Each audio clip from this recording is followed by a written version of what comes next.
अस्सलाम वालेकुम, कैसे हैं आप लोग? उम्मीद है आप लोग बिल्कुल ठीक-ठाक होंगे। Welcome to my YouTube channel और मेरा नाम है डॉक्टर मोहम्मद इशफाक। आज हम जो एक नई मेडिसिन के ऊपर बात करने जा रहे हैं, ये मेडिसिन है बिसाकोइडल।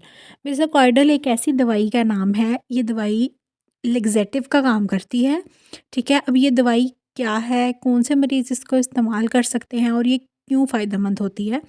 बिसाकोइडल एक ऐसी मेडिसिन है जो कि लैक्सेटिव क्लास में आती है। ये ऐसी दवाइयाँ होती हैं जो आपके कब्ज़ को या कॉन्स्टिपेशन को ट्रीट करती हैं। अगर कोई भी ऐसा मरीज़ है जिसको कॉन्स्टिपेशन का इशू होता है, कब्ज़ बहुत ज़्यादा कब्ज़ रहती है या फिर वो उसको जो है वो वॉशरूम, अगर हम आम ज़ुबान में बात करें तो फीसिस या वॉशरूम सही तरीके से नहीं आता, उसका पेट सही से साफ़ नहीं होता, उसको कब्ज़ बहुत ज़्यादा रहती है, ठीक है? ड्राइनेस रहती है जिसकी वजह से उसको बहुत सारा पेट में पेन भी हो सकता है, उसका पेट स्वेल भी हो सकता है।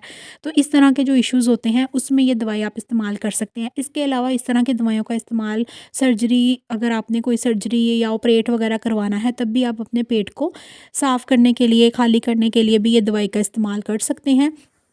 ये लैक्सेटिव्स का काम करती है और लैक्सेटिव्स वो काम करते हैं जो आपकी कब्ज़ को ट्रीट करते हैं हमारी बॉडी के अंदर। अब हम देख लेते हैं कि आपको कब लेनी चाहिए। ये आपको कोशिश करनी चाहिए कि रात में ले लें, ताकि आपका जो बॉवल मूवमेंट्स हैं, इंटेस्टाइन की जो मूवमेंट्स हैं, आपकी रात को क्लियर हो जाए और मॉर्निंग में आपको ईज़ी होके वॉशरूम हो जाए और आपकी जो बॉडी के इश्यूज़ हैं या कब्ज़ का इशू है वो क्लियर हो जाए। तो आपको अगर रात को ले लें तो ज़्यादा बेहतर है। इसके अलावा हम देख लेते हैं कि आपने कितनी लेनी होती है। अगर आप ज़्यादा कभी भी टैबलेट्स का इस्तेमाल या मेडिसिन्स का इस्तेमाल कभी भी ज़्यादा मिकदार में नहीं करना चाहिए, क्योंकि उनके साइड इफ़ेक्ट्स होने का ख़तरा होता है। आप दवाई का इस्तेमाल हमेशा कम से कम करें। आप एक टाइम में 1 टैबलेट का इस्तेमाल कर सकते हैं। इसके अलावा या फिर डॉक्टर की प्रिस्क्रिप्शन के हिसाब से जितनी डॉक्टर आपको डोज़ बताता है, उतनी ही डोज़ का इस्तेमाल आप कर सकते हैं।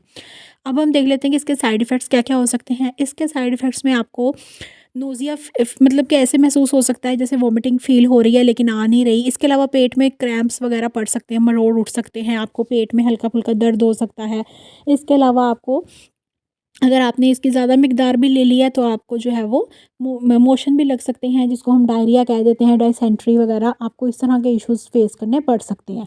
तो आपने दवाई का इस्तेमाल कम से कम करना है या फिर डॉक्टर की प्रेस्क्रिप्शन के हिसाब से दवाई का इस्तेमाल करना है।